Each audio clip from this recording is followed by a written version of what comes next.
ये कथा ये भी सिखा रही है कि आदमी किसी भी घर में, किसी भी जाति में जन्म ले ले, पर उसका कर्म अगर उत्तम है तो वो सब जातियों में से उठकर सीधा इंद्रलोक की ओर इंद्र बन सकता है।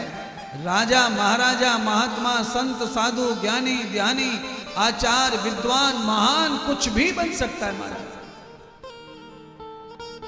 अच्छा आप बताइए,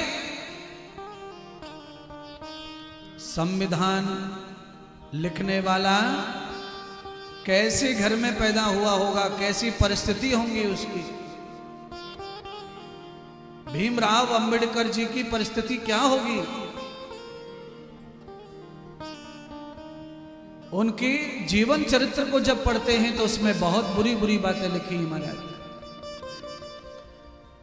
उन्हें पढ़ने नहीं दिया जाता था, स्कूल में एडमिशन नहीं होता था, उनको पानी भरने की प्रॉब्लम उनके परिवार को, सारी चीजें सहन करके जब ये चीजें आगे बढ़ती हैं तो जाति वर्ण सब पीछे रह जाता है और कर्म आदमी का हीरो हो जाता है, कर्म आदमी को महान बना देता है।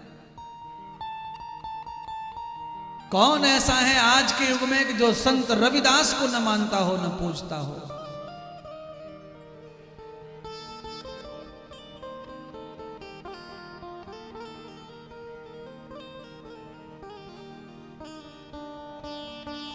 जाति पाति की लड़ाई अब यहां तक आ गई है कि अब तो लोग जाति के अनुसार काम भी नहीं करते। संत रविदास तो काम भी अपनी जाति का ही करते थे, चर्म का, चमड़ी का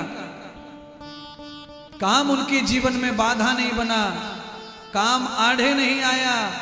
उनकी कौशल्य, उनकी कलाकारी, वो जो भी बनाते थे चमड़े से, उनके काम आढ़े नहीं आया। चमड़े का काम करने वाले के घर लोग पानी न पीवे और स्वयं गंगा चल करके आई और उनकी कठौती में बांस करके चली गई। ऐसे महान महान लोग छोटी छोटी छोटी छोटी जातियों में पैदा होकर के पूज रहे महाराज। गंगा मैया प्रसन्न हो गई थी उनके ऊपर। काम तो खराब कर रहे थे क्या ना, रोजी रोटी के लिए आदमी काम करता है, पर काम जो भी करता हो आदमी, पर उसकी नीयत परमात्मा से जुड़ी हो तो फिर गंगा प्रकट हो ही जाती है। मन चंगा तो कटौती में, ये सब कहते हैं, पर ज्यादातर लोगों को पता नहीं है कि ये शब्द पहली बार किसने बोला था, ये कहां से आया शब्द, ये मुहावरा कहां से आया।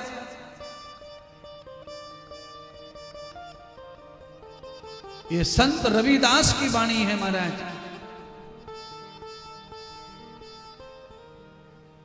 मन पवित्र है तो आपके हर जगह गंगा प्रकट होगी, भगवान प्रकट होंगे। फिर आपका वर्ण, आपकी जाति कोई महत्व नहीं देती है महाराज।